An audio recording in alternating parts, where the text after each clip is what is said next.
What's up, everybody? This is the Gridiron Gilly Show. I'm the host, Gridiron Gilly, and with us today we have Coach Brady Carney with the Muenster Hornets. First of all, Coach, I want to say congratulations. Back-to-back state championships, 2A Division II, moving on up to 2A Division I. How are you feeling about that? Well, I was feeling good about it because I knew I'd be in Region 2, and then they go and add Mason and Cisco to the mix, which are two really good programs. You know, if you know anything about high school football, which you do, obviously, Mason always has a great program and a great product, and Cisco's been that way forever too. So it made Region 2, Division I, Region 2, a heck of a lot tougher than what it had been the last few years. Absolutely. So usually whenever I do this, I'll have the coaches introduce themselves. Sure. I don't know anything about you other than your name and where you coach at and how long you've been there for. So if you want to go ahead, you can talk about your coaching history, where you grew up at, where you played ball, get into all that if you want to, maybe talk about your staff or whoever, but the floor is yours, man. Okay, so I grew up in Collinsville, Texas. I was there my whole life. I graduated back in '94.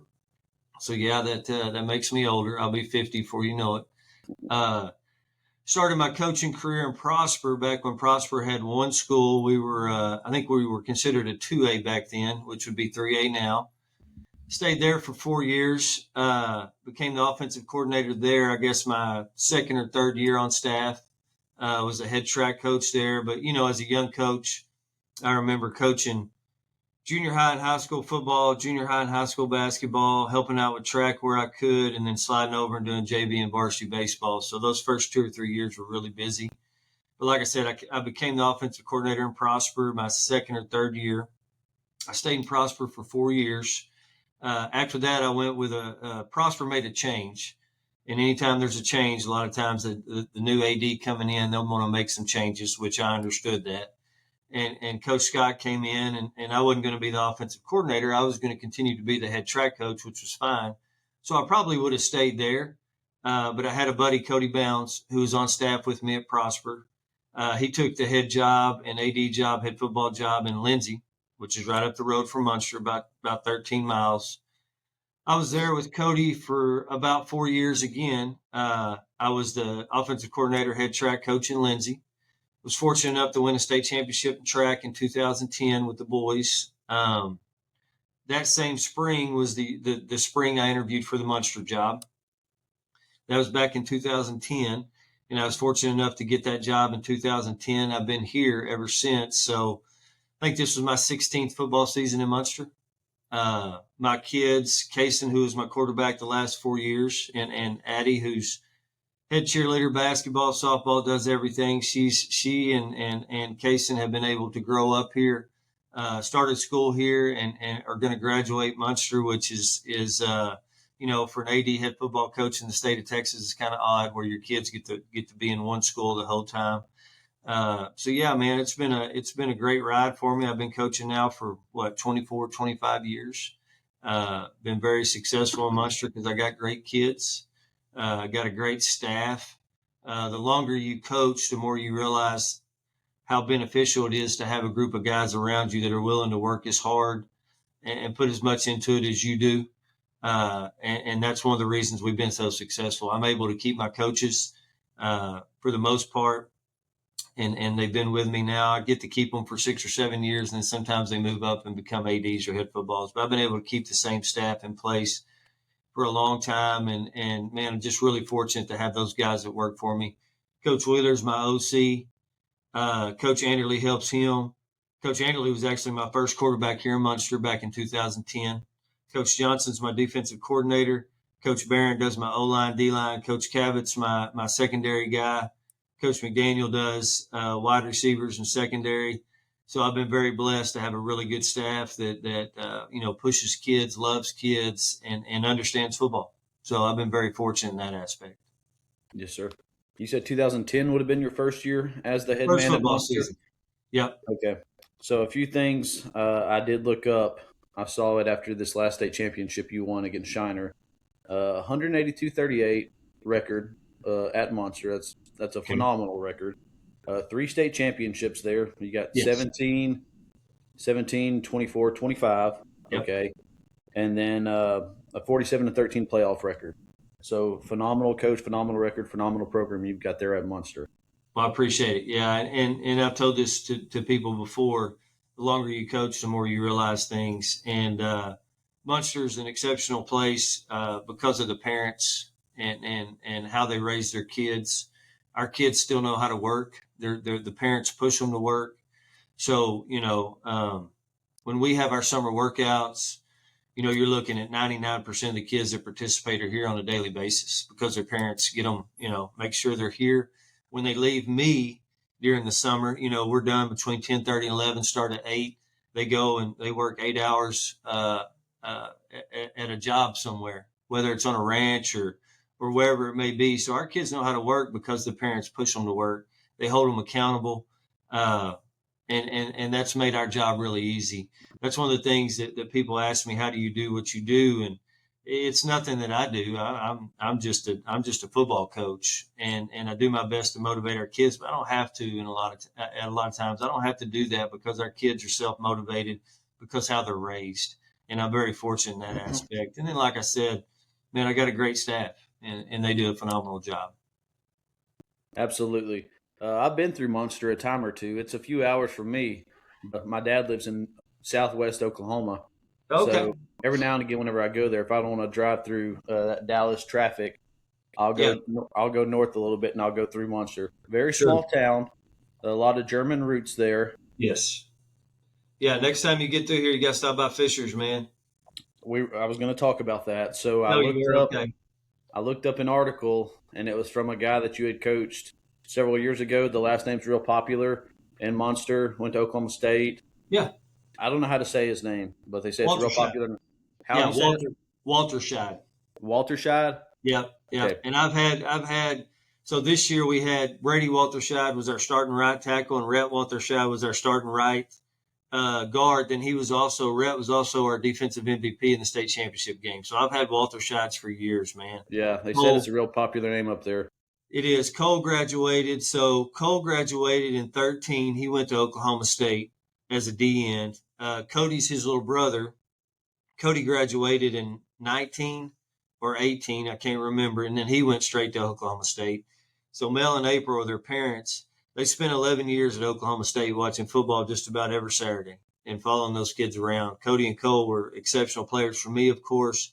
Went up there and did their job at Oklahoma State. Oklahoma State didn't ask them to do just a ton as far as pass rush. They asked them to be big and physical as defensive ends. And both those kids ended up being 6'6", 6'7", anywhere from 260 to 290. Big dudes that did a really good job at Oklahoma State, made a name for themselves up there. Absolutely. So we got in that article I read about that story, they talked about Muenster's not known for a whole lot, but you got German Fest, you've got Fisher's Meat Market, and then you have the Walter Scheids. Yeah. So tell me a little bit about the German Fest and the Fisher's Meat Market. So the German Fest has been going on here for as long as I can remember. I don't know the exact year it started, but it happens, I believe, the last weekend in April. Man, it's a weekend-long deal. Starts on Thursday night with a carnival for the kids and continues through Sunday afternoon. Anything from bike rides to fun runs to German bands and tons of live music. The town just kind of becomes engulfed with people from all over the state of Texas and Oklahoma. And it kind of, I don't want to say shuts down, but it becomes all about German Fest that weekend. It's a really cool deal. Like I said, a ton of out-of-towners come, stay, and they compete in whatever it is, listen to the music, and of course do other things that we probably don't need to talk about too much on here, but it's a good time for a lot of people. Yes, sir. What's the population up there? Man, I'm not sure. Probably sitting around 2,000. 2,000? Like yeah, Okay. Probably around 2,000. The other thing that's kind of unique about Muenster is we also have a Catholic school in town, and the road that separates the public school and the private school. So one side of the street, Sacred Heart, and it's a Catholic school. They probably got about 80 in high school. They play 11-man football. So their football field is right across the street from ours. There's one street that separates it. So we'll have Sacred Heart will be playing a home game. We'll have a home game. Street will be full. Both lights will be on. And probably, I'd say both fields are separated by about 400 yards. So it's a pretty cool deal. And the Fishers deal, yeah, the Fishers deal is pretty cool. It's a really cool little market, little grocery store, and they butcher their own beef and have tons of German sausage and cheeses, you name it. And that place is busy from Monday through Saturday. They don't open on Sunday, but you can go in there on Saturdays, and that's what people do. Again, from around the whole state of Texas, man, as they travel to Muenster and they go to Fishers and they buy German sausage and cheeses and all kinds of meats, and it's a really cool deal.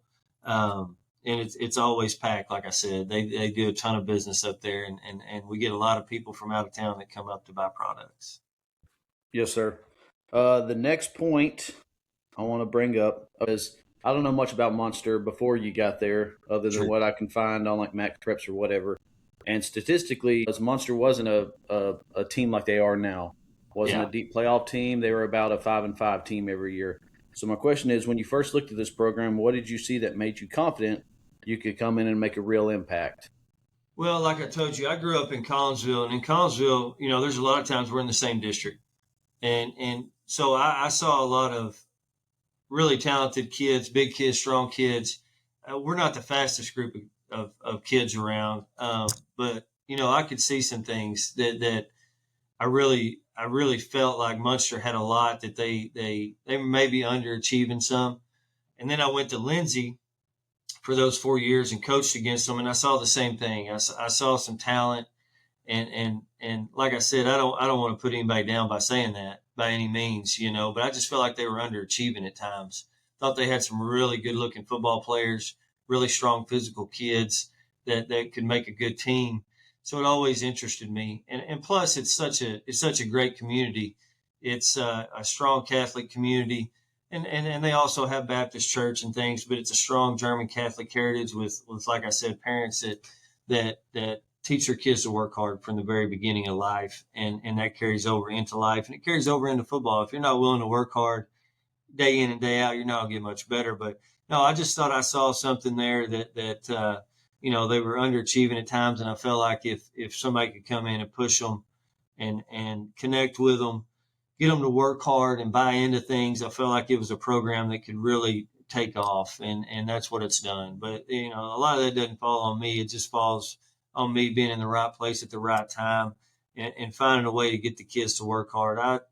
I've grown as a coach, so I'm probably not what I used to be as far as hard on kids because I don't know if I have to. I've been here long enough and we've been successful enough. The kids that are in high school now, they saw those kids. I've been able to take kids that saw kids, high school football team that was very successful. So that builds tradition and expectations. So I don't feel like I have to be who I was back in 2010, 11, and 12 when I was trying to start the program and get it going in the right direction. Now the kids that were in elementary, they got to see the 17 team win a state championship. And now these guys that are in elementary, now they got to see us go back to back. So when I get them in seventh grade, and those guys are ready to work because they understand that they don't want to be the group that fails, if that makes sense. So they're willing Absolutely. to work hard every day, day in and day out, and they're willing to do what it takes to get to that level of the expectations and traditions. So it's made my job a lot easier than what it was at the beginning. I told you I got Coach Anderley on my staff. He was my first quarterback, and he tells the kids every day, you're lucky you didn't have Coach Carney back in 2010, 11, and 12. He's changed a little bit, but I go back to where I don't have to be that same guy because of the traditions and expectations these kids see when they're in first, second, third, fourth, fifth grade. We get them in seventh grade and they're ready to carry that on. They don't want to be the group that fails. And I think that goes to a lot of schools. Like I said, high school football and year in, year out, you look from 2A or 1A all the way up to 6A, and you have a lot of the same familiar faces year in and year out. Now you're going to have teams that show up and they surprise people every once in a while.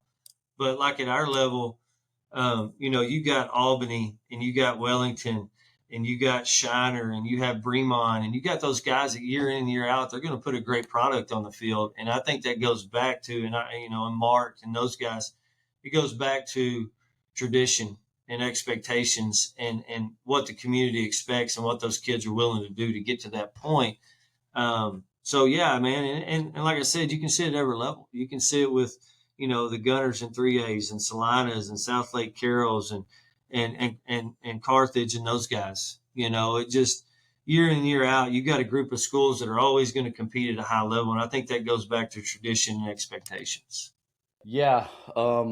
Carthage is right down the road from me, about 30 Sure. miles. So, Sure. yeah, ever since about 2008, that's been the standard there and it hasn't changed. That's been the standard, and like I said, it's funny how you can always look at the top 10 every year. And I would say 6 or 7 of those same teams are there each and every year. That's just how I look at it. And like you said, the standard's been set at a really young age for those kids. So at the top of this interview, I asked you about being in 2A Division One now. I know a lot about high school football, but my best friend, he is miles above me when it comes to Texas. He'll be like, hey, have you seen this program? Have you seen? He knows every program in the state of Texas, I think, from 1A to 6A. It don't matter. He knows coaches, he knows players, and he'll always tell me about, hey, check out this program, check out what this coach said. And so we talk a lot about, especially in the state championship, we was like, hey, we think this team right here, if they moved up or whatever. And I'm not tooting your horn or anything like that, but I said, Muenster, I really think they could compete at 2A Division One. I don't think, that they're a lot of times teams think they come up and they won't be able to compete anymore, or they'll lose some games, this, that, and the other. You went 14-2 2 years in a row with 2 state championships the last 2 years. I think you come up to 2A Division One. I don't know what Region 2 looks like exactly. I know in this Division 1, 2A Division 1, statistically Region 4 is the one who wins the championship every year. Yep. I always said if Region 4 didn't exist, Timpson, Tenahawk, Arison, Joaquin, they probably would have already won a few state championships, more Sure. than what they have. I didn't really have a question. I was just saying I think you're going to excel and exceed the expectation. No, we do. We got where a you're good at. group. We got a good group coming back. We lost some good seniors, and those guys competed as juniors in a state championship, and then last year, of course. But I'm telling you, we got a strong team coming back, and I feel like we can compete at a high level. And like I told you, they threw Cisco. The 2A Division One state champ Hamilton came out of 2A Division One Region 2 last year. They moved up to 3A. But then you throw Cisco and you throw Mason into Region 2, and I think Axtell's probably a team you look at. Tioga, Alvord, who's in our district, are really strong as well. I think Region 2 is now considered probably on the same level with Region 4 in 2A Division 2 and 1 because of Mason. Usually Mason goes Region 4. So now, down there in that region, you got Mason and Refugio, teams that I'm not real familiar with, Ganado maybe. Yeah, And then you Ganado's throw, Region 4. yeah, and then you throw Shiner in there now. That is a really strong region. But I think with Mason coming over to us, I think Region 2 probably competes right there with them as far as the toughest region, in my opinion. Like I said, I haven't been in Division 1, so I don't keep up with them. Just, I don't get a lot of film on them. I don't see film on them. I only get to see them play in the state championship games usually. So yeah, man, I just really feel like Region 2 now with Cisco and Mason has become just as strong probably as Region 4, in my opinion. We probably already touched on this, but it's a question I had written down, so you don't have to elaborate much. Okay. But what is the standard, not only for football at Muenster, but Muenster athletics in general? You're the athletic director and head football coach. So what's the Yeah. standard there, and what's the So, off-season program look like? so when I came here, and growing up in a small town, one of the reasons I always wanted my kids in a small town is I wanted them to compete in everything. I wanted to go from football to basketball to track and baseball. So that's what Casey and Addie do, my kids. That's what I wanted them to do, and I wanted them to experience that. So when I got here, it wasn't just about football. I wanted football to be successful, but I wanted everything else to carry the same standard and tradition we talked about. And we've been able to do that. In 17, I don't know if you saw, but in 2017, we started off, we won it in basketball in Class 2A. We won basketball state championship. In the spring, we won Class 2A baseball state championship. And then in the fall, we won the football state championship. So we're the only school to win all three in a calendar year. Now, there's probably schools that have won it in the same school year, but we're the only school to ever win it in the same calendar year. Baseball has been the state runner-up in 2018. Basketball went to, out of 6 years, they went 5 out of 6 years, they went to the state tournament. Starting in 13, I think, 13 through 18. And then girls softball was state semifinalists last year. We were state runner-up in girls basketball in 2020. So, to answer your question, in my 16 years here, we've been to state semis in every sport. We've won state championships in 3, almost won it in girls basketball in 20. So we've set the standard. It's not just football in Muenster. I'll tell everybody that I enjoy football. That's my passion, but I want to see everything be successful. So I try to hire coaches that can coach football, but then they can transition over and be successful. Like my DC, Coach Johnson, he's my softball coach. Took us to the semis last year. Coach Withers, my offensive coordinator, he won a state championship, 17 state runner-up, and 18 in baseball. He's my head baseball coach.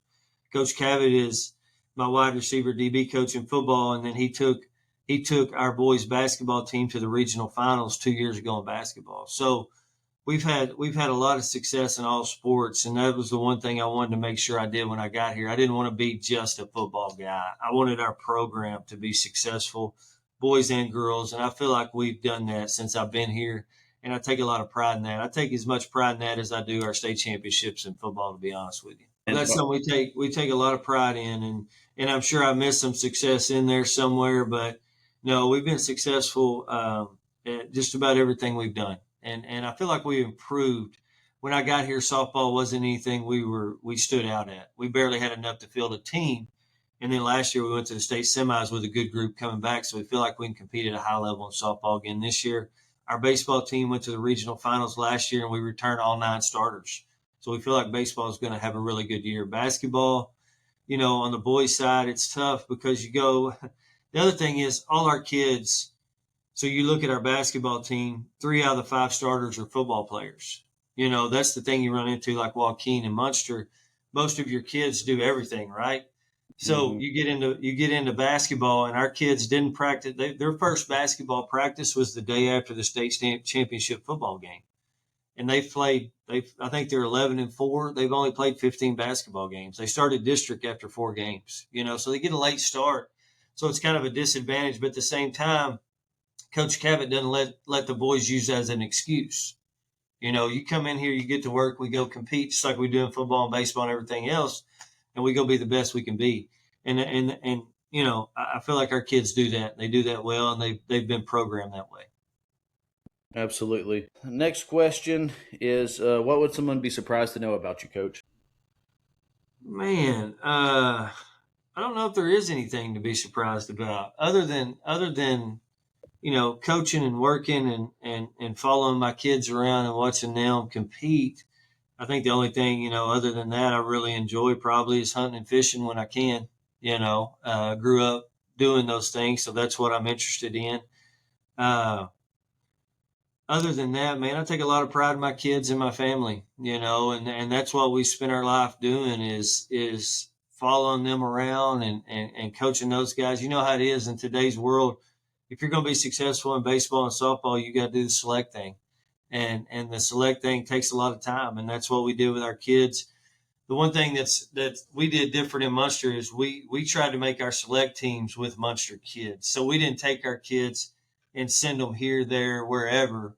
We tried to build our select teams off of our Muenster kids. So like with Kaysen again, I'll use him as an example. My son, who's a senior, we had Muenster select teams that we traveled around and played tournaments with. Try to keep our kids together. We did the same thing in softball too. So no, man, I've just spent my life following my kids and enjoying every moment I got to coach them and watch them compete. So that's what I've spent my life doing. I know it sounds probably kind of boring to other people, but that's what I enjoy. And now Kaysen's got the opportunity to go play. He signed or going to sign his letter of intent to play at Hardin Simmons. So, I hope that Saturday afternoons after I get through doing my Muenster thing, getting film broke down and doing stuff, I can drive out to Abilene and watch him compete out there. So, hopefully the next 4 or 5 years of my life are here, coaching these Muenster kids to be the best they can be, and then going and watching Casey compete until he can't compete anymore. I'm not going to put you on the spot and ask you the best player that you've coached, but I'm going to ask you who's the best, if you can remember, best Okay. player you've ever played against or the best player you've coached against. Man, I'll tell you what, I saw that somebody asked Coach Gibson this question from Wink a few weeks ago, and he said Adam Hill from Albany, who's out at Tech playing. I've been fortunate enough to play deep playoff runs like you talked about earlier. Our record indicates that we've been able to play a lot of really good players. And I've played or coached against D. Paul at Monday, Mm-hmm. who's an exceptional player. I thought he was an NFL talented kid who just Rashad Paul. now no, this was D. Paul. Well, So yeah, but the one that Bremont I'll too. get to Rashard in a minute. Yeah. I'll get to Rashard in just a minute, so I can spend some time on this. All right, I'm telling you because I love this question. So D. Paul out at Monday, he led them to a state championship as a quarterback. Went to Tech as a DB. Really feel like he could have played in the NFL. He was that talented. He just got sidetracked with some things and didn't finish. His teammate L.J. Collier was a first round draft pick. TCU. They played on the same team together. Ended up playing for the Seahawks and the Cardinals. LJ was a heck of a defensive tackle, defensive end in high school, tight end. Rashard Paul at Bremont, we faced him in 2015 in the semifinals. Adam Hill, who's at Tech, he was an Albany kid. Wellington in 2017, they had, going back and looking at that game, they had a 6'11", 350-pound kid that went to Tech. I can't remember his name. I don't think he ended up finishing there. He was the biggest kid I'd ever seen in my life. And he was legit 6'11", 350. Because Cody Waltershot, who went to Oklahoma State, was 6'6", 240. And when you pop the film on, you can't even see Cody as a defensive tackle. That's how big the kid from Wellington was. He was ginormous. Wellington also had a kid at tight end that year. There was a sophomore that ended up going to play at Tech. The running back, JoJo McKnight, was a heck of an athlete. I think he went to West Texas A&M. The quarterback, Coach Williams' son, ended up pole vaulting at Tech. I've got a long list of kids, man. I'll tell you the other one that was really an exceptional athlete, and I can't remember his name. He played at Tenaha when we played him in state in 2017. It wasn't the quarterback. It wasn't the running back. Trey Gardner. Trey Gardner. Trey was one of the better athletes we ever played against too. Trey was a straight run stud, man. He was a stud, and if he would have got the ball more that game in 2017, I'm not for sure we could have ever stopped him. To be honest with you, he didn't get enough touches, in my opinion. Exceptional athlete. So you're asking me who the best out of those were? I don't know if I can tell you. I really can't. Rashard and D. Paul have to be up there. LJ, of course, being a first-round draft pick in the NFL draft, that tells you how talented he was. And Adam Hill is just a redshirt sophomore, I believe, at Tech. So I think he'll really contribute. He's an exceptional player. I just can't sit here and tell you who the best one was. Trey Gardner was an exceptional athlete. The list goes on. And looking back, man, I've got to play some exceptional. With our success, I've been able to play against some really talented young men at our level. Exactly. Yeah, I remember both D. Paul at Monday. Tenaha beat them in the 11 state championship and then lost to them in the 12. Because Tenaha had Reginald Davis, right? Yes, sir. Yeah, Reginald. I never got to play against Reginald. He was gone by the time we really got to that point. But yeah, I didn't get to play against him, or he probably would have been up there too, watching him on TV. That's a good thing that you didn't. Yeah, that's a good thing. You're right. That's a good thing. Because hey, by the way, in 15 the semis we couldn't stop Rashard. We couldn't stop anybody him. could. No, and I'll tell you what's crazy about that game. I think we were playing in Waxahachie, and we were in warm-ups. And a helicopter starts circling the stadium. We were like, what is going on, And the helicopter ends up landing out there in the parking lot. And here comes Chad Morris, He comes walking on the field, and that's all we needed was Chad to fire Rashard even up, fire him up even more, and they ended up beating us like 42-7 or something. I don't even remember what the score was, but they manhandled us that night. Where was Chad Morris at then? SMU. SMU? Okay. Yeah. I got Yeah. a SMU flag right here. I don't know Yeah, if I you can see see it. it. And I think Rashard had already committed there and then maybe ended up flipping to A&M or something. I can't remember how it went. But, yeah, Chad showed up, and I think that fired Rashard up even more, and we didn't need that night. On to basketball. On to basketball. Yes, sir. Just two more questions, You and bet. you've already answered one of them. But this Okay. next one is just a piece of advice that you would give to young coaches in smaller classifications like 2A. Man, the thing that the young coaches really want to do, I think probably too much, is move up too fast.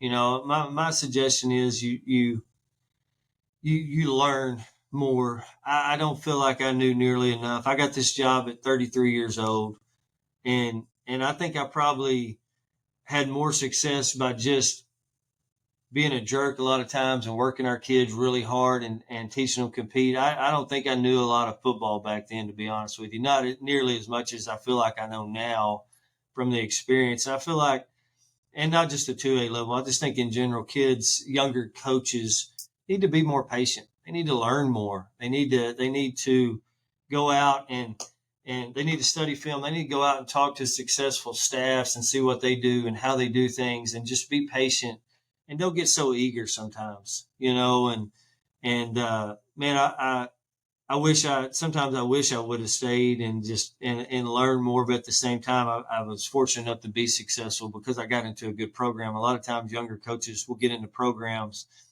that I don't think have the ability sometimes to be successful. So I think the main thing is be patient, learn, understand that it's not as easy sometimes as I think young coaches feel like it is when you're running a program. And the other thing is for small school coaches and ADs, we talked about it already. I feel like too many coaches focus just on football. I think at the smaller schools, sometimes we become selfish and we want our kids, so we don't promote other programs enough. I want our kids, our best athletes, I want them to do everything. So that takes away from us doing football in the fall or in the spring. We don't do a lot of football in the spring because I want our kids focusing on track and baseball at that time. Now, the kids that aren't doing those things, yeah, we're doing some football with them, but I want our kids focusing on what they're doing at that time. If you're a basketball player, focus on basketball. When it's over, then move into baseball and track. And when that's over, then we'll start worrying about football. But I feel like too many guys, and like we hit on, it is Texas, and football is king, and it always will be. But at the same time, I think we're a great example. I told you the success we've had in everything that we've done. I think schools, small schools, can do that. I don't feel like you got to be just this, or this. I think you can compete in everything if you want to. Your kids got to be willing to buy in, and as an AD, you got to be you got to be willing and able to push them to do other things. I hate it right now because I've got a couple of kids that I feel like could help us in other areas, and they want to, kind of specialize. I feel like we got too many kids that specialize, and I don't think you have to do that to be successful. I've sent a lot of kids to colleges. I got a lot of college coaches that come through here, and they'll tell you right now they want kids that do other things. They don't want just a football player. They want kids that go from football to basketball to baseball, or at least 2 or 3 sports. So why are we specializing kids so much? Don't do that, man. Get them out there. Let them do things. They're only in high school one time, and when you go to college, if you're a good enough player to go to college, then you can specialize. But right now, become a well-rounded athlete. As ADs, let's push our kids to do more than just one thing. I like that answer. And a lot of great athletes are baseball players. You bet. That's something I've noticed. There's a quote I heard a long time ago, and it stands true to this day. You take a baseball player, you put him in any sport, he'll compete. You take a player from any other sport and throw a 90-mile-an-hour fastball at him, and he'll watch it go by. Dude, I'm telling you right now, baseball is a game of failure. You know what I'm saying? If you're successful 30% of the time at the plate, then you're pretty successful. but you're going to fail 70% of the time. And how do you deal with that failure? You got to get back in that box 2 innings later, and you got to do the same exact thing you did before, but you got to figure out what you did wrong. You know what I'm saying? Mm-hmm. It's a game Absolutely. of failure, and you got to be able to deal with that failure to be successful, if that makes sense. That's why I love baseball. It's not physically demanding necessarily, but it's a mental game, and you got to be able to deal with those failures at the plate, and you got to be able to bounce back. And I love baseball. I love all of it, and I think basketball is the same way. The thing with football is if you fail on a Friday, you got 7 days, 6 days to practice and get better and go back out and hopefully not fail again. If you fail in basketball in one shot, heck, you may get another opportunity 30 seconds later, right? So you got Mm-hmm. to clear your brain. Same thing with baseball. You're going to get another opportunity in 15 or 20 minutes, and you got to be able to go up there and clear your mind and get in your head that you're going to be successful this time. So that's why I think kids need to be well-rounded. I think every sport offers something to be successful in another sport. And baseball is that way, man. It's a mental game. It's a mental game for sure. Last question, and Okay. like I said, you probably already answered this because you said Fisher's Meat Market. You mentioned it, but someone wants to come watch Monster play on a Friday night, or come watch a basketball game, baseball game, watch some track, do whatever. I go through there, like I said, sometimes when I go visit my dad up in Oklahoma. Where's a good spot to get some grub at? Man, Romer's out on the highway it's been around here forever. They still serve German food and other kinds of foods as well. But you can't miss it, man. It's the only restaurant we have in town besides Sonic. So Sonic. yeah, so we have a Sonic. We got Romer's restaurant. There is a Mexican food place there right there that's really tasty too, and then a Subway, and that's about all we got. You've been around small towns; they don't offer just a whole bunch, but Romer's is one of those places that still offers German food and others type of food. So yeah, if you're coming through Munster and you want to eat something, man, that's the place to go. Absolutely, Coach. Well, Coach, I appreciate your time. Like I said, thank you so much for agreeing to do this. Thank you for your time. Congratulations, like I said, on them state championships and all the achievements, all your accomplishments that you've had so far. And I mean it when I say this, Coach. I hope we see y'all in December, AT&T Stadium, Joaquin Yeah, Monster. I'd like to see y'all mix it up. That'd be awesome. that's our goal, man. That's what our kids are working to do. We got back to work as soon as we got back to school in the weight room and with our off season stuff. So we're getting after it. And hey, I appreciate what you're doing for the kids. These kids, it's a full time job nowadays. It's not like it was when I was in high school where you had the summers off, you didn't do much. These guys and girls, for that matter, it's year long deal now. If you want to compete at a high level, you're constantly having to work and you're trying to get better each and every day. And you guys that go out and show them support in the off season and have us on to talk about it, it's much appreciated.